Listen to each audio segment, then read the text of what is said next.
저희 시어머니는 좋게 말해 사랑이 많으신 분이고 사실 그대로 말하면 애정을 과하게 요구하시는 분입니다. 가족들의 모든 관심이 어머님께 쏠려야 하고 어머님과 관계된 모든 이들이 어머님을 중심으로 관계를 형성해야 한다고 생각하시는 분이에요.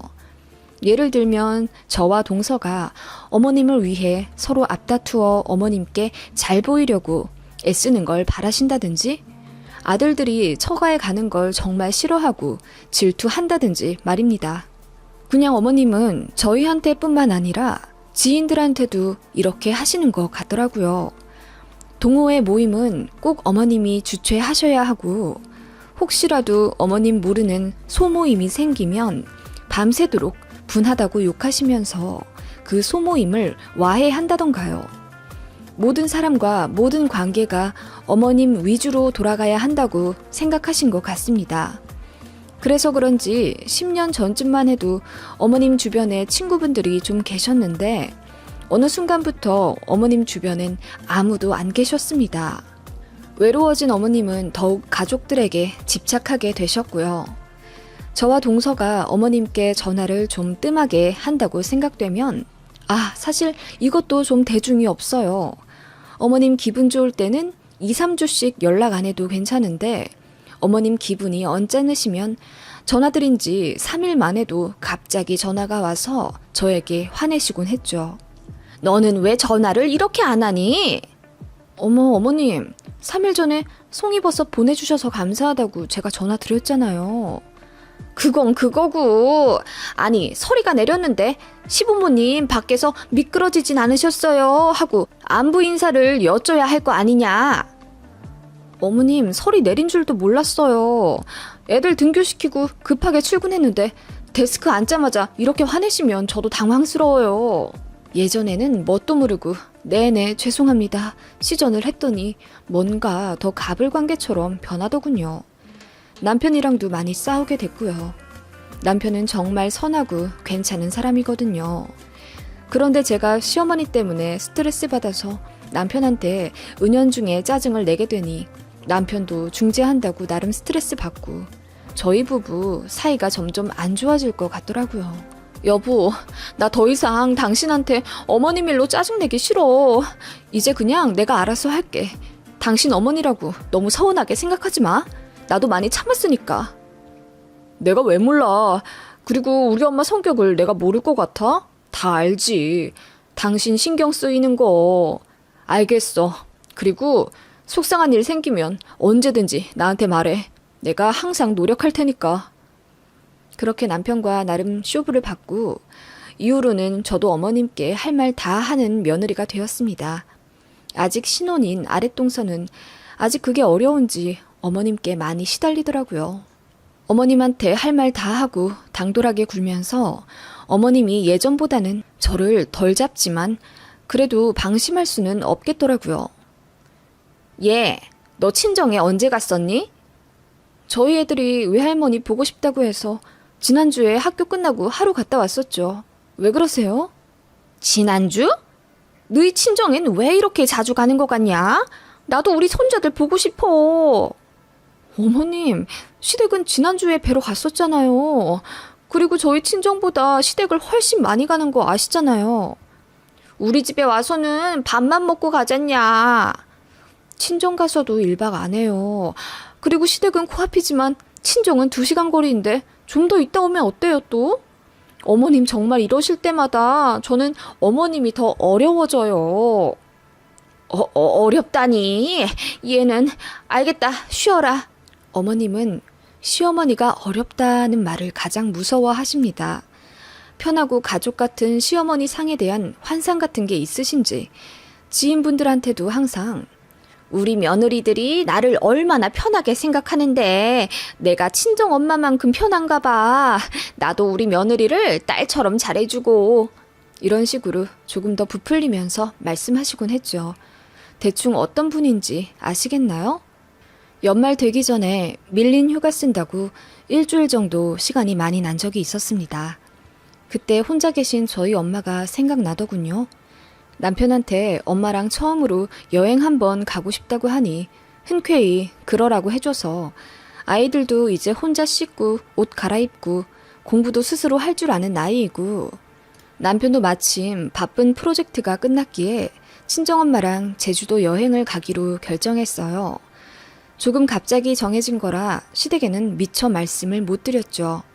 친정엄마랑 제주도 여행 간다고 오더 받는 것도 아니고요. 그냥 출발하면서 안부 전화나 드려야겠다고 생각했습니다. 안부 전화라도 안 하면 어머님 성격에 또 불똥 튈 수 있으니까요. 그날 공항에서 수속하고 비행기 타임 기다리면서 어머님께 전화를 걸었습니다. 어머님, 저 친정엄마랑 제주도 여행 갔다 오기로 했어요. 좀 급하게 왔네요. 제주도에서 뭐 좀 사다 보내드릴까요? 흑돼지도 보낼 수 있다고 하더라고요. 뭐? 제주도? 친정엄마랑? 그걸 왜 지금 말하냐? 네? 뭐 엊그제 정해졌으니까요. 아니 왜? 둘이서만 가냐고. 나한테는 말도 안 하고. 저 친정엄마랑 결혼 전에도 여행 간 적 없어요. 친정엄마 그렇게 가시고 난 후에 처음으로 단둘이 여행하는 건데 제가 어머님 허락을 받았어야 했나요? 허락이라기보다는 그래도 내가 시엠이 아니냐. 같이 가실래요? 정도는 물어봐야 할 거 아니냐. 어머님, 친정엄마잖아요. 한 번 정도 좀 갔다 오면 어때서요? 어머님 정말 제가 서운하네요. 혼자 계신 어머님 처음으로 제대로 챙겨드리는 게 그렇게 보기 안 좋으세요?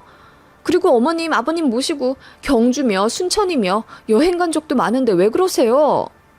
아니, 그런 게 아니라 어머님, 저 비행기 타야 해요. 죄송한데 이제 끊을게요. 하고 전화를 끊었는데 기분이 엄청 상하더라고요.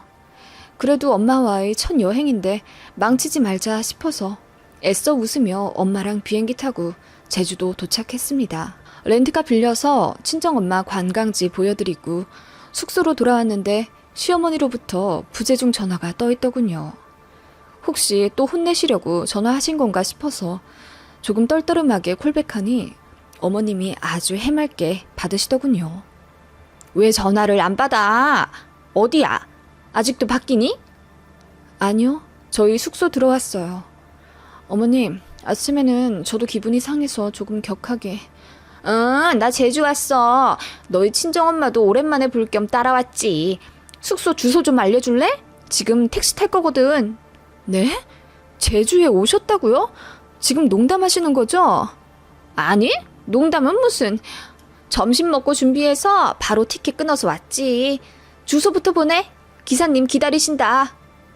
아니 어머님, 이게 무슨... 여보세요? 저 빨리 주소 좀 불러주세요. 뒤에 차들 기다려요. 네. 그렇게 상황 판단이 제대로 되기도 전에 어쩔 수 없이 숙소 주소를 기사님께 불러드리고 이 사실을 친정엄마에게 말씀드렸더니 처음에는 놀라셨지만 뭐 이왕 오신다는 거 잘 놀다 가자고 웃으시더군요. 저희 친정엄마한테 미안해서 눈물이 다 나올 것 같더라고요. 시어머니는 그렇게 20분 정도 후 숙소에 올라오셔서 정말 눈치도 없이 밝게 웃으시더군요. 사부인, 보고 싶었어요. 잘 계셨죠? 아우, 네. 여기서 뵙다니 반갑네요. 아니, 어떻게 여기까지 또... 우리 큰며느리가 사부인이랑 여행 간다고 하니 제가 또 빠질 순 없죠. 같이 잘 놀다 서울 올라가요. 네?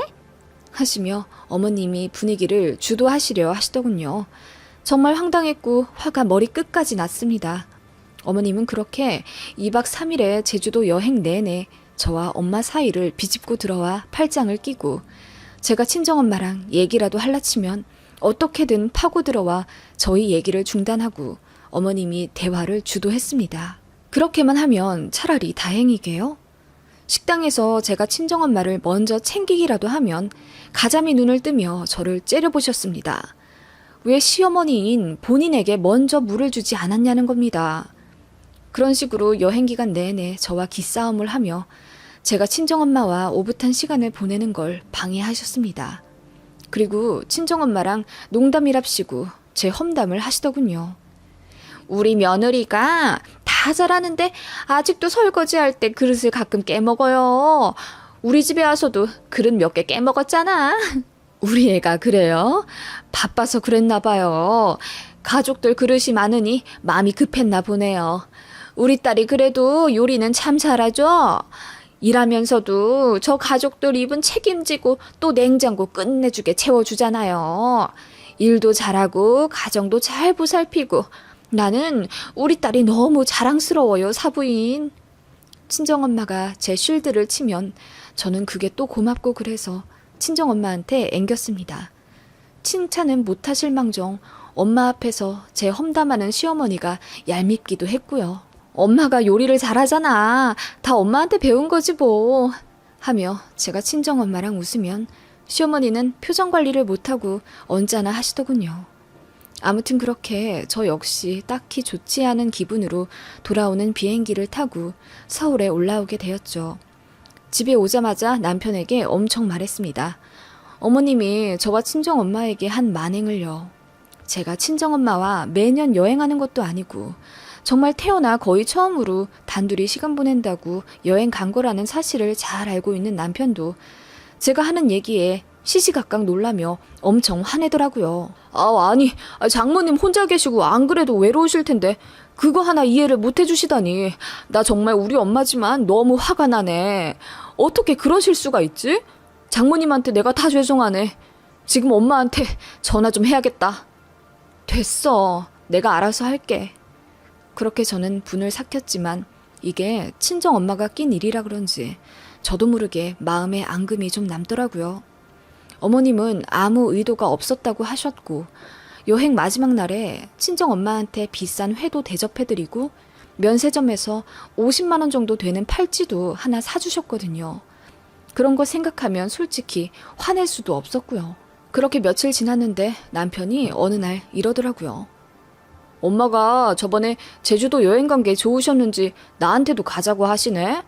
그래서 그냥 다음에 간다고 했어. 바쁘기도 하고. 당신이랑 단둘이? 당신이 장모님이랑 여행 간 게 부러우셨나 보더라고. 결과적으로는 둘이 아닌 셋이 간 거지만 동생이랑 셋이 가자고 했는데 동생이 거절하니까 나랑 같이 가자 하시던데? 신경 쓰지 마. 나도 엄마 단둘이 모시고 여행 가는 거 생각만 해도 피곤해. 나도 거절했어. 남편이 웃으며 얘기했고 저는 순간 이번에 제대로 복수해보자는 생각이 들었습니다.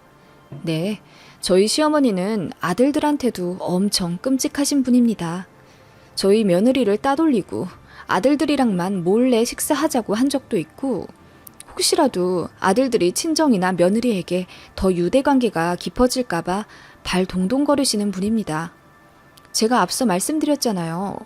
어머님은 모든 관계가 어머님을 중심으로 돌아가야 직성이 풀리시는 분이라는 걸요. 어머님은 시아버지 빼고 아들들과도 추억을 만들고 싶으셨던 거죠. 저는 친정엄마랑 단둘이 시간 못 보내게 했으면서 말이에요. 제가 남편을 등 떠밀어 여행 가라고 했습니다. 남편이 싫다고 하는 걸 제가 억지로 숙소까지 잡으며 남편을 보내버렸어요. 남편은 그렇게 주말과 월요일 껴서 2박 3일 제주도 여행을 시어머니와 가게 되었습니다. 시어머니가 엄청 설레어 하시더라고요. 우리 장남이랑 처음으로 여행이란 걸 가보네. 나 정말 너무 행복해. 살다 보니 이런 날도 있네. 하시며 장남인 남편이랑 단둘이 시간 보내는 것에 대해 많이 기대하시고 준비하시더라고요. 둘이 셀카 찍을 거라며 셀카봉도 준비하시고 커플티도 샀다며 아들이랑 같이 입겠다 하시더군요. 그리고 저 역시 차근차근히 준비했습니다. 눈치채셨겠지만 저도 몰래 제주도 따라갈 생각이었거든요. 친정엄마한테 잘 말씀드려서 용돈 50만 원 찔러드리고 저희 집으로 모셨습니다. 2박 3일만 좀 봐달라 부탁했죠. 다행히 저희 아들들은 점잖고 혼자 스스로 다 잘해서 정말 밥만 챙겨주시면 됐기에 그나마 부탁드릴 염치가 생기더군요. 아무튼 그렇게 남편과 시어머니를 먼저 보냈고 저도 반나절 후에 제주로 떠났습니다. 그리고 남편에게 전화해서 물었죠. 지금 있는 곳이 어디냐고. 물으니 협재라고 하더군요. 택시 바로 잡아타고 떠났습니다. 도착하니 어머님이 남편 팔에 팔짱을 끼고 셀카를 찍고 계시더군요. 살금살금 다가가 저도 같이 카메라에 얼굴을 들이댔습니다. 웃으며 V 하면서요. 벼랑간 나타난 제 얼굴에 까무러치게 놀라신 어머님이 아니 네가 여긴 어떻게 하시며 소리를 지르시더군요. 저도 같이 셋이서 여행 가면 더 재밌고 좋잖아요. 어머님도 그래서 저번에 친정엄마랑 여행 올 때 저희 생각해서 오셨던 거 아니에요? 저도 그래서 왔어요. 셋이서 추억 만들려고요. 아니 내가 우리 아들이랑 처음으로 여행. 며느리가 빠지면 섭하죠 어머님. 2박 3일 동안 재밌게 놀아요. 여보 어서 찍어. 제 모습에 남편은 웃음을 애써 참으며 셀카를 찍더군요. 그렇게 시작된 저희 셋 여행. 어머님이 남편과 팔짱이라도 낄라치면 제가 어머님이 그랬던 것처럼 그 사이를 파고들어 제가 가운데에 섰고요. 어머님이 남편과 대화하며 제가 모르는 이야기하면 끼어들어 큰 소리를 냈습니다. 어머 여보 여기 좀 봐. 진짜 신기하다. 어떻게 돌이 이러지? 제 이유 있는 넉살을 남편은 알고 있기에 웃겨 죽으려고 하더군요. 시어머니는 독이 가득 오른 보거처럼 울그락불그락 저를 째려보셨지만 아무렴 어때요? 저는 모른 척했습니다. 그렇게 가운데에 껴서 여행했고 어머님은 점점 말수가 줄어드시더군요. 2인 방에 1인 추가해서 저까지 같은 숙소를 썼습니다. 싱글 침대 하나에 퀸이 하나 있더군요. 제가 남편이랑 퀸 침대에 쏙 들어가면서 어머님 편하게 주무세요 했더니 어머님이 대답도 않고 뒤돌아 주무시더군요. 그렇게 남편이랑 오늘 찍은 사진들 보며 킬킬거리니까 어머님이 역정을 내시며 뭐가 그렇게 좋아서 이 밤중에 히덕거리니? 내가 잠을 잘 수가 없다. 어머 어머님 뭐가 그렇게 좋냐뇨. 그럼 아들 부부 사이 좋은 게 싫으세요? 무슨 말을 해도 됐다 하시며 토라지셨고 저는 속으로 웃었습니다. 어머님이 다음날 아침에 남편과 입을 커플티를 꺼내자 남편이 질색팔색하며 며느리 냅두고 우리 둘만 커플티 입으면 사람들이 기겁해. 엄마가 며느리랑 입어. 어머 나 당신 옷 안 맞잖아. 완전 원피스 되겠어. 엄마 옷 안 입으면 아까우니까 그냥 이거 나랑 와이프가 입을게. 괜찮지? 하며 남편이 어머님 속도 모르고 그렇게 커플티를 빼앗아서 저에게 입히더군요. 어머님은 속 좁게 싫다는 말도 못하신 채 그냥 알겠다고 하셨지만 기분 엄청 나쁘신 게 눈에 보였습니다. 아들이랑 커플티 입고 셀카 찍어서 카톡에 올릴 계획이라고 하셨거든요. 졸지에 저랑 남편 둘의 부부 여행이 된 듯한 모습이었습니다. 그렇게 2박 3일 제주 여행이 끝났고요. 저는 어머님이 저희 친정엄마한테 하신 것처럼 면세점에서 가방과 화장품을 사드렸습니다. 어머님을 댁에 데려다 드리는 내내 어머님은 화가 나셨는지 아무 말씀도 안 하셨고 저는 왠지 모를 사이다를 느꼈습니다. 저도 친정엄마와의 여행에서 정말 화가 났었거든요. 어머님은 자주 하던 카톡도 안 보내시고 제가 전화해도 대면대면하게 받으시더라고요. 그렇게 한 달 정도 지났는데 어머님이 한밤중에 전화를 하셨습니다. 속으로 뭐지? 저번에 제주도 따라간 것 때문에 화내시려는 건가? 생각하며 전화를 받았는데 어머님의 말씀은 이외였습니다. 네가 제주도 따라와서 사실 속이 많이 상했다. 내가 아들이랑 처음으로 여행 가는 거라 기대 많이 했는데 내가 니들 부부 여행에 꼽살이 낀 것 마냥 그렇게 되니까 서운하더라고. 아, 네, 그러셨어요? 사실 너무 서운했고 무심한 아들놈한테도 이유로 말할 수 없이 섭섭했는데 생각해보니까 내가 잘못했더라고. 네? 무슨... 너도 나처럼 늘 친정엄마랑 오붓하게 지내고 싶었을 텐데 내가 그때 뭔 바람이 들었는지 따라가선 나는 단순하게 사부인이 보고 싶어서 그랬던 거거든. 다들 사돈댁이랑 여행도 가고 그러는 게 부러웠는데 나는 한 번도 해본 적이 없으니까 말이야. 네 생각을 내가 미처 못했다. 나도 시집 오고 나서 우리 엄마 많이 그리워했거든. 밥상 차리면 우리 엄마 밥 먹고 싶고 시장에 가면 나도 엄마 손잡고 이것저것 사고 싶고 그랬었는데 어머님 내가 딸로 안 산 지 오래되다 보니 그걸 까먹었나 봐. 나도 누군가의 딸이었는데 처음부터 시애미로 태어난 것 마냥 내가 네 생각을 못했다. 처음 듣는 어머님의 진솔한 말씀에 저는 그만 눈물이 나고 말았습니다. 제가 훌쩍거리니 어머님도 같이 눈물을 흘리시는 것 같더라고요. 미안했다. 그리고 내가 앞으로 더 잘할게. 우리 한두 해 살다 끝낼 거 아니잖아. 몇십 년 같이 부대 끼고 살 가족인데 서로 앙금 풀고 잘 지내보자. 네, 어머님. 저도 정말 죄송했어요. 그렇게 생각지도 못하게 어머님이 먼저 손을 내미셨고 저는 그 손을 잡았습니다. 어머님이 아들 엄마로 사신 지 어느덧 40년이 넘어갔으니 딸 입장을 헤아리지 못하실 만했어요. 아무튼 그렇게 저희 눈에는 눈, 이에는 이 방법이 어머님께 통했나 봅니다. 어머님은 전보다 훨씬 화가 없어지셨고 너그러워지셨어요.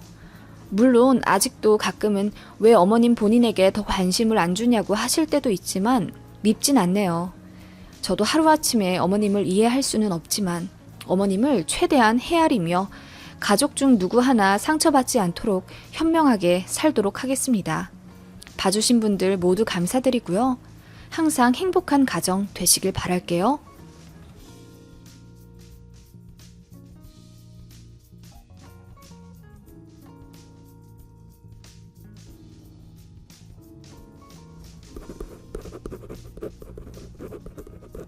안녕하세요.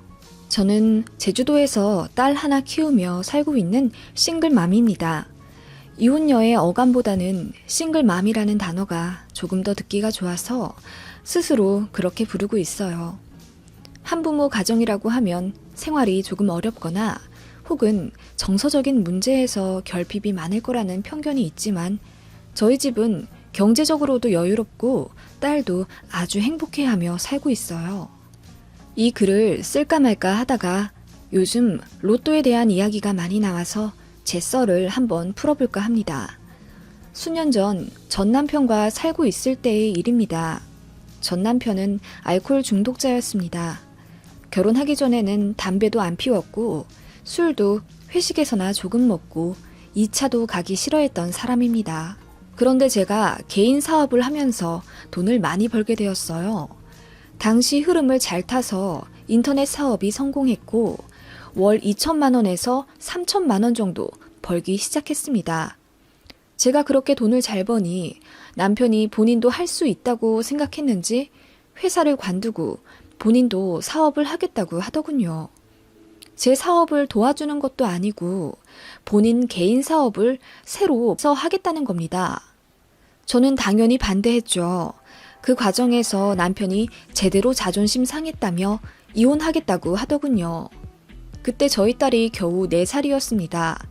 아빠에 대한 애착이 깊어졌고 이대로 이혼을 하면 아이에게 큰 상처가 되겠다는 생각이 들어서 이혼은 하지 않기로 했지만 남편은 사업을 강행했어요. 당시 많이 싸웠는데 남편이 몰래 제가 모은 돈을 다 털고 빚까지 내면서 사업을 무리하게 시작하더라고요. 그렇게 1년 정도 남편이 애썼지만 결국 사업은 망했고 남편의 고집 때문에 그렇게 저희는 하루아침에 빚이 생겼습니다. 남편은 모든 원인을 저에게 돌리기 시작했어요. 사업이 망한 것도 저 때문이고 결혼 생활도 불행하게 만든 게 저랍니다. 제가 너무 잘나서 본인 기가 다 죽었다네요. 그래서 될 일도 안 된다며 모든 것을 제 탓으로 돌리더군요. 아니나 다를까 시댁도 팔은 안으로 굽는다고 처음에는 고집부려 회사 관두고 무리하게 사업 시작한 남편을 타박하고 혼내더니 사업 망하니까 약속이라도 한 듯 모든 화살이 저에게 돌아왔습니다. 시어머니가 처음에는 이러시더군요. 그걸 왜 못 말려서 이 사단을 만들어? 너도 책임이 있다. 남편이 잘못된 길로 가면 아내 된 자로서 그걸 막고 현명하게 이끌어야지. 남편의 고집을 못 꺾은 제 잘못이라 탓했고 시간이 지나니 남편이 잘 될 복을 네가 중간에서 다 먹어버려서 우리 아들이 성공을 못하는 것 같다. 이래서 여자가 나대는 것도 적당히 해야지. 그냥 다른 집 며느리들처럼 평범하게 회사 다니면서 살았으면 네 남편도 딴 생각 못했을 거 아니냐. 너무 많이 벌어서 괜히 바람만 넣고 너 때문이야 다 하시더군요. 저요? 당연히 가만히 안 있었죠. 그게 왜 나 때문이냐며, 어머니 말도 안 듣는데 제 말은 들었을 것 같냐며, 남편 황소고집인 거 모르셨냐고 화내고 들이받았죠. 안 그래도 잘 살던 집이 빚까지 생겼는데 저라고 제정신이겠나요? 그런 식으로 시댁이랑도 사이 완전히 틀어져서 명절에도 안 보게 되었고, 남편은 점점 술에 의지하더니 어느새 알코올 중독 수준으로 술을 퍼먹기 시작했습니다. 술만 먹으면 다행이게요? 인터넷 도박에 갑자기 빠져서 있는 돈 없는 돈 다 긁어 모아 돈 충전하면서 다 날리더라고요. 그 과정에서 또 엄청 싸웠죠. 당신 대체 왜 이래? 민정이 생각해서 이제 제발 정신 좀 차려. 내가 잃은 돈 내가 만회할 테니 제발 좀 냅둬 나 좀. 하며 아침부터 깡소주를 불면서 폐인처럼 컴퓨터 앞에 있던 남편이었습니다. 그런 남편과 당장이라도 이혼하고 싶었지만 제 딸이 어린이집에서 돌아오면 남편이 언제 그랬냐는 듯 아이를 끌어안고 세상 행복하게 예뻐해줍니다. 저한테는 한심하고 왼수 그 자체인 남편이지만 딸한테는 끔찍했어요. 그런 남편을 보며 어떻게든 이 가정을 제대로 꾸려 나가봐야겠다고 다짐했고 사업을 더 열심히 하는 수밖에 없었죠. 아름아름 도박 중독센터도 알아봐서 남편을 보냈고 그렇게 괜찮아진다고 생각했는데 그건 제 오산이었습니다. 남편은 센터를 제대로 다니지 않았고 술만 안 먹으면 용돈 정도는 주겠다는 저와의 약속도 깨기 시작했습니다. 술은 점점 더 늘어났고 남편은 더 만신창이가 되더군요.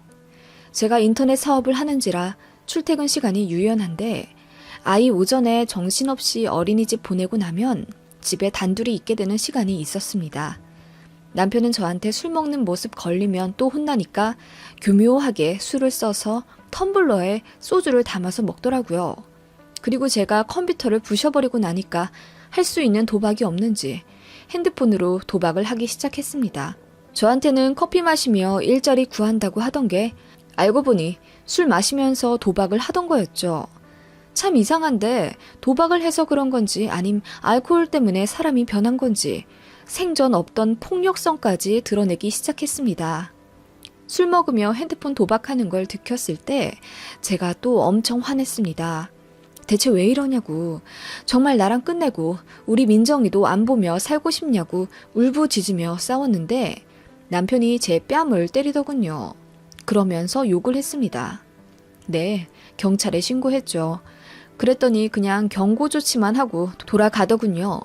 그 경찰들이 본인들 일 처리 귀찮아지니까 그냥 모르는 척 했나 보던데 저는 그 당시 굉장한 좌절감을 겪었습니다. 소송을 할 생각도 당시에는 안 들더군요. 지금 생각하면 저도 그때 우울증이 생겼던 것 같고 그로 인한 무기력감이 있었던 것 같습니다. 한 번이 어렵지 그 다음부터는 걸핏하면 손을 올리더라고요. 저도 같이 싸우긴 했지만 제가 아무리 악을 쓰고 덤벼도 남자한테 이길 수 있을까요? 저는 그렇게 한 3개월을 간당간당한 외줄타기 위해서 불안하게 살듯 결혼 생활을 했네요. 왜 이혼을 안 했냐고요? 친정에 알리지 않았냐고요? 친정 부모님은 일찍 돌아가셨고요. 하나 있는 오빠와는 사이가 너무나 안 좋습니다. 오빠 20살 때 친정 부모님 유산을 독식하려고 미성년자인 저를 거의 길에 버리다시피 했거든요. 남보다도 못하다고 봐야 하고요. 저는 그렇게 혼자 자립해서 돈도 많이 모으고 그렇게 결혼해서 살고 있었습니다. 아무튼 도움 요청할 곳은 없고 친구들한테 말하기도 내 얼굴에 침 뱉기라 못하겠고 그렇게 3개월 정도 남편과 참 지옥같이 지냈네요. 이 인간이 참 악랄하다고 느낀 것이 그렇게 저를 괴롭히고도 아이 앞에서는 천사처럼 행동한다는 겁니다. 아이는 아빠가 그런 인간인지 전혀 몰랐죠. 그러니까 더 따랐고 남편은 아이를 미끼로 이혼 못하게 저를 막은 겁니다. 우리 민정이 어린이집 잘 다녀왔어? 아빠는 우리 민정이 하루 종일 보고 싶었어. 아빠, 나도 아빠 너무 보고 싶어서 빨리 집에 오고 싶었어. 아빠 사랑해. 저랑 낮 동안 치고받고 싸워도 아이 앞에서는 아무 일도 없었던 것처럼 행동하는 남편이 죽일 듯 밉다가도 차라리 다행이다 싶기도 하면서 저런 모습 때문에 이혼을 못하게 되니 가슴에 큰 돌이 하나 있는 듯 하더군요. 시댁은 매일 제게 전화나 문자로 폭언을 하며 스트레스를 주었고 저는 어느 날 심한 통증을 느끼며 갑자기 쓰러지게 되었습니다. 오랜 검사 결과 자궁경부암이었고 다행히 초기였습니다. 남편은 제가 암이라는 소리에 잠깐 정신 차린 듯 하더니 다시 제자리더군요. 시댁도 마찬가지였습니다. 오히려 제가 병원에 열흘 이상 입원해 있자 병문안 온다고 찾아와서 이러시더군요. 예, 네 남편 혼자 민정이 보고 밥 해먹고 그러는 거 짠해 죽겠다. 여자는 혼자 잘 살지만 남자는 혼자 못 살아. 수술 부위 어느 정도 괜찮아졌으면 이제 퇴원하고 집에 가거라. 어머님, 저 암 수술 한 거예요. 지금 암 환자 앞에 두고 멀쩡한 아들 밥 걱정하시는 거예요? 얘는 네 남편 좀 무시하지 마라. 아무리 그래도 네 배우자 아니냐? 그러게요. 배우자라는 사람이 보호자 노릇도 안 하고 병원 와서도 간이 의자 앉아서 또 도박이나 하고 있던데요? 아니 뭐 심심하면 그럴 수도 있겠지 뭐. 너는 뭐 암 말기도 아니고 초기면서 뭘 그리 유세를 떠니? 하자 입원실에 있던 사람들이 다들 야유하면서 어머님께 뭐라고 하더군요. 그 모습에 창피한 듯 자리를 떴고 저는 엉엉 울었습니다. 딸한테는 미안하지만 이제 정말 이혼해야겠다는 생각이 들더군요. 그렇게 퇴원을 했고 남편에게 이혼 이야기를 꺼내니 울고불고 하며 빌더군요. 제가 이혼 얘기를 꺼내면 더 난리치던 인간인데 제가 암 수술한 직후라 마음에 변화가 생겼나 보더라고요. 이혼만은 제발 하지 말자. 내가 더 노력할게. 이제 술도 안 먹고 도박도 안 할게. 나 다음 달부터 취직할게. 너 몸도 안 좋잖아. 혼자 어떻게 살려고 그래. 당신하고는 너무 바닥까지 봤어. 시댁 스트레스도 이제 그만 받고 싶고 나 혼자 이리 뛰고 저리 뛰며 살아도 차라리 이혼하는 게 나을 것 같아. 제 말에 남편은 다시 한번 충격받았는지 그 다음부터 엄청 변하더라고요. 집도 알아서 치우고 술도 안 먹더군요. 그리고 핸드폰에 도박 어플도 다 지웠다며 저에게 보여주는데 그 모습을 보니 은근히 마음이 흔들리더군요. 그렇게 몇 달 조금 더 살다가 집이 아주 뒤집히는 사건이 있었습니다. 당신 민정이 돌반지랑 팔찌 넣어둔 박스 못 봤어? 내가 당신도 못 보게 드레스룸 안쪽에 숨겨뒀는데. 나도 못 보게 숨긴 걸 내가 어떻게 찾아내겠어. 모르겠는데? 어디 들어간 거 아니야? 아닌데 분명히 내가 거기 놔뒀는데. 아이 돌 때 받은 금 20돈이 없어졌더라고요. 정말 감쪽같이 없어졌고 저는 남편을 의심할 수밖에 없었지만 남편이 모르쇠로 잡아떼서 어쩔 수가 없었죠. 그러다가 남편 차 트렁크에서 케이스를 발견한 겁니다. 금 거래소에서 팔았다는 영수증과 함께요. 정말 정 떨어지더군요. 변하겠다고 그렇게 가머니설로 이혼 이야기 접어두게 만들더니 결국 아이 금까지 손을 대다니요. 금값 더 오르면 그 돈 현금화해서 통장에 넣어주기로 같이 약속했거든요. 아이 20살 때 보낼 유럽 여행비였습니다. 너무 화가 나서 구역질이 나올 정도였고 그렇게 남편에게 다시 이혼하자고 했습니다. 남편은 예상대로 안 하겠다고 버텼고 저는 더 이상 참을 이유가 없었기에 이혼 소송을 진행하겠다고 했어요. 이 인간이 배째라고 하더군요. 그러면서 제 앞에서 아이와 더 간질간질 재밌게 놀고 약 올리듯 저를 쳐다보곤 했어요. 아무것도 모르는 4살 우리 딸은 저희가 그저 사이 좋은 줄만 알았죠. 그러던 어느 날 아이가 놀이공원에 가자더군요. 그러고 보니 사이 안 좋아진 이후로 어디 놀러 간 게 오래전이고 어차피 이혼할 건데 마지막으로 좋은 추억이나 만들자 싶어서 같이 집을 나섰습니다. 놀이공원 가기 전 김밥을 사러 번화가에 갔는데 아이가 로또 가게 앞에서 발걸음을 멈추더군요. 아빠, 왜 번호가 여기 크게 써 있어? 이건 행운을 가져다주는 번호야. 우리 민정이 아빠한테 행운의 번호 몇 개 불러줄래? 뭐 하는 거야? 왜 애한테 로또 번호를 불러달라고 그래? 그냥 기분이지 뭐. 하면서 같이 들어가자고 하더군요. 아이는 재밌어 하면서 번호를 6개 부르더군요. 놀이하는 듯 말이에요. 그렇게 번호를 정하고 한 개 사려고 하는데 남편이 전화를 받는다면서 나갔습니다. 사장님께 번호 드리며 1,000원어치 달라고 했는데 6세트를 주시더군요. 아, 미안해요. 1,000원이었구나. 6,000원이라고 하는 줄 알고. 너무 미안해 하시길래 환불하자니 좀 그래서 그냥 5세트는 제 주머니에 꾸겨 넣고 뒤늦게 돌아온 남편에게 한 세트를 주었습니다. 겨우 1,000원어치 했냐며 저를 타박하길래 정신 못 차렸다고 면박을 주었던 기억이 나네요. 저희는 그날 놀이공원에서 잘 놀다 들어왔습니다. 남편이 그날 저녁 저에게 로또 종이를 내밀며 가지라고 하더군요. 알겠다고 하고 지갑에 넣었어요. 그리고 며칠 뒤 제 인생을 뒤바꿔 놓는 기적 같은 일이 일어나게 된 거죠. 그날은 일요일이었고 아이와 느지막이 낮잠 자고 일어났는데 남편 혼자 뭔가 분주한 겁니다. 뭐 하냐고 했더니 이러더군요. 민정이가 골라서 산 로또 있잖아. 내가 아까 로또 사이트에 갔는데 번호가 비슷한 것 같아가지고 그 로또 어딨어? 난 또 뭐라고. 그게 맞겠어? 줘봐. 내가 할 테니까. 제가 지갑을 열어 로또 종이를 꺼냈습니다. 그리고 핸드폰을 열어 맞춰보는데 소름이 정수리까지 돋더군요. 세상에 1등이었습니다. 저는 순간 환호성을 질렀고 남편은 소리도 못 지른 채 입을 가리고 있더군요. 이제 우리 빚도 청산하고 집도 더 좋은 거 없겠어. 제가 순간 이혼 생각은 까맣게 잊고 우리 가족의 미래를 그리며 행복에 찬 한마디를 하자 남편도 좋아하다가 갑자기 표정이 바뀌더군요. 그러더니 제 손에 있던 로또 종이를 빼앗는 겁니다. 이거 내가 민정이한테 하자고 한 거니까 내 거야. 그런 게 어딨어. 당신이 나 준 거잖아. 이혼하자. 청천벽력 같은 말에 저는 순간 눈앞이 아득해지더군요. 그때 아이가 저희 난리통에 잠에서 깨서 남편에게 다가가더군요.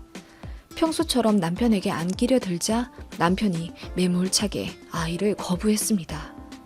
지금 뭐 하는 거야? 민정이가 안아달래잖아. 그만하자. 다 지겹다. 하더니 남편이 지갑이랑 로또 종이 하나 들고 밖으로 나가더라고요. 남편은 그렇게 이혼하자는 말만 하고 집에 오지 않았습니다. 사실이냐고요? 네, 진짜입니다. 남편은 로또가 되자마자 그렇게 아끼던 딸도 버리고 저한테 매달리던 것도 관둔 채 이혼하자고 하더라고요. 시댁에서도 얘기 듣더니 아쉬울 것 하나 없는 사람들처럼 빨리 이혼하라고 하대요. 정말 황당했습니다. 더 놀라운 건 뭔지 아세요? 남편에게 내연녀가 있더라고요. 도박 사이트 채팅에서 만난 어느 20대 후반 여자였고 둘이 같이 일주일에 한 번 정도 만나며 술 먹고 잠도 자던 사이였나 보더라고요. 일명 파트너요. 아무튼 모든 사실을 알게 되자 저는 뒤통수를 세게 맞은 듯 얼얼했고 솔직히 아이 때문에 이혼 안 한 건데 아이를 나 몰라라 한 게 너무 열받더라고요. 아이가 받을 상처는 생각도 안 하는 게 저게 아빠가 맞는지 의심스러웠고 저도 마지막 남은 정이 다 떨어져 그렇게 이혼하게 되었습니다. 위자료와 양육비를 얘기하니 안 주겠다고 하더군요. 빚 갚으면 얼마 안 남는다며. 어이가 없더라고요. 그 빚은 겨우 7천만 원이었거든요. 양육비는 한 달에 30만 원 정도 보내줄 수는 있는데 위자료는 절대 안 된다더군요. 소송 걸라고 하길래 정 떨어져 하루라도 빨리 헤어지고 싶어서 소송 안 하고 양육비도 안 받을 테니 대신 딸에 대한 친권을 포기하라고 했죠. 남편이 잠시 고민하더니 알겠다고 하길래 진짜 어이가 없더라고요. 남은 정이 완전히 탈탈 털렸습니다. 그렇게 저는 한 푼도 못 받고 이혼했네요. 제가 바보 같죠? 왜 그랬을까요? 저는 이혼하고 나서 아이를 위해 학군 좋은 대치동 아파트를 하나 바로 샀어요. 포르쉐도 아이가 좋아하는 색으로 같이 골라 구입했죠. 장난감 같다면서 좋아했거든요. 그전엔 돈 아끼겠다고 동대문에서 사던 아이와 제 옷도 이제는 백화점에서 턱턱 사곤 했네요. 그래도 26억 정도가 남더라고요. 아이 정서 문제로 인해 대치동 아파트는 전세 주고 아이와 함께 제주도로 내려와서 2층짜리 마당 넓은 바다뷰 주택 구입해서 산 지 몇 년 되었네요. 이게 어떻게 된 일이냐고요? 그 로또 살 때 사장님이 1,000원어치만 해달라는 제 말 무시하고 6,000원어치 해주셨다고 했잖아요. 네, 저에게 5세트 한 종이가 있었던 거죠. 남편은 몰랐고요. 이혼 조정 기간 마지막 출석 때 전 남편이 이러더군요. 근데 말이야, 그 로또집 앞에 가니까 1등이 나 한 명이 아니더라고. 6명이나 나왔어. 아니, 한 사람이 몰빵해서 산 건지, 아니, 자동도 아니고 수동으로 그 번호를 누가 또 산 사람이 있었나? 혹시 당신이 샀어? 아, 아니다. 그런 거 싫어하는 사람인데 그럴 리가 없겠지. 하며 고개를 갸웃거리길래 저는 뒤로 몰래 웃었습니다. 그 5세트 있는 사람이 바로 저인데 말이죠. 남편은 그 내연녀와 동거하며 도박으로 거의 다 날렸다고 하더군요. 집 하나 있는 것도 저당 잡혀있다며. 욕심 부리며 애도 버리더니 그렇게 폭삭 망해버린 거죠. 아이는 서울 살 때 아빠와 갑자기 떨어져서인지 힘들어 하길래 아동 심리치료 받으며 저희 이혼으로 인한 상처를 많이 회복했고요. 여기서 매일같이 자연과 함께하고 좋은 사람들 만나 행복하게 지내고 있습니다. 언젠가 아이가 모든 걸 이해할 수 있는 나이가 되면 잘 말해주려고요.